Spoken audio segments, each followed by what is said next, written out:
मज़े साहब, गुफ्तगू का आगाज़ आपसे करना चाहेंगे कि आपको लगता है कि संजीदगी से अब अपोजिशन इस पर गौर शुरू करेगी, क्योंकि अब तो 249 के बाद उनको भी बड़े तहफ़्फ़ुज़ात हैं।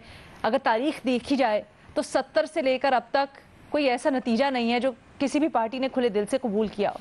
सो वक्त की ज़रूरत है, नागुज़ीर हो गया है इंतखाबी इस्लाहात। देखिए, पहले तो वो कल्चर डेवलप करेंगे जिसमें शिकस्त को कबूल करने वाला कल्चर हो, कि आप शिकस्त को कबूल करें। जहाँ तक रिफॉर्म्स का ताल्लुक है, जो रिफॉर्म्स हुई हैं उस पर अब तक कौन सा अमल किया गया है। यानी पूरा इलेक्शन कमीशन की कॉम्पोजिशन देख लें, एक रिफॉर्म के नतीजे में ही तो ये बना है ना। एक तय हुआ कि जी इलेक्शन से पहले एक इंटरिम गवर्नमेंट बनेगी, उस पर इत्तेफाक राय होगा, उसका बड़ा अच्छा मैकेनिज्म बना दिया गया।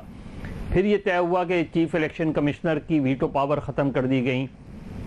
Election commission, chief election commissioner और इलेक्शन कमीशन के ऊपर जो है अपोजिशन और गवर्नमेंट के दरमियान इत्तेफाक राय से बनेगा, बन गया। तो क्या जिन्होंने इत्तेफाक राय से बनाया उन्होंने उनके नताइज और उनकी जो बातें हैं उसको कबूल किया? नहीं किया, नहीं किया।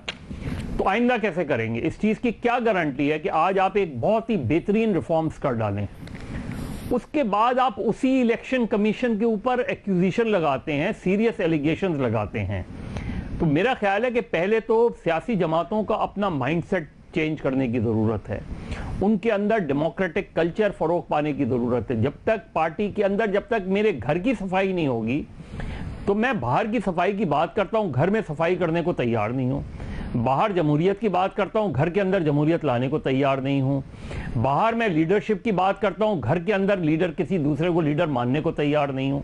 तो जब तक ये कल्चर नहीं तब्दील होगा, आप कोई भी रिफॉर्म्स कर लें, ये कल्चर अपनी जगह मौजूद रहेगा। फिर तीसरी बात, आप बेहतरीन रिफॉर्म्स कर लें, उससे पहले, इलेक्शन से पहले और इलेक्शन के बाद जो पॉलिटिकल इंजीनियरिंग होती है उसको रोकने का क्या मैकेनिज्म होगा? नहीं, ये मैकेनिज्म जितना भी बना ले नहीं हो पाएगा। इसी में देख लें, जैसे NA 249 में रिकाउंटिंग की बात है। रिकाउंटिंग उनका कानूनी हक है, उसके लिए दरख्वास्त देनी पड़ती है, उसके लिए शायद जो कैंडिडेट है उसको वो खर्चा उठाना पड़ता है रिकाउंटिंग का। और मेरा ख्याल है रिकाउंटिंग उनका हक है, रिकाउंटिंग भी उनका हक है। और अगर वो समझते हैं कि धांधली के सबूत उनके पास हैं तो वो इलेक्शन ट्राइब्यूनल में भी जा सकते हैं। वो सारी चीज़ें जो कानूनी आईनी रास्ते हैं वो अडॉप्ट करने चाहिए, वो उनका हक है। और सबसे अहम बात ये, एक इलेक्शन था, एक कॉन्स्टिट्यूंसी का, चाहे डस्का हो या ये हो, उस पे पार्टी के चेयरमैन या पार्टी की जो टॉप लीडरशिप है उसे बोलने की क्या ज़रूरत है?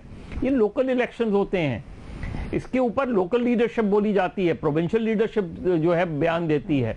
हमारे यहाँ एक कल्चर आ गया है कि जी एक इलेक्शन हो तो चेयरमैन खिताब कर रहे हैं, वाइस प्रेसिडेंट बोल रही हैं।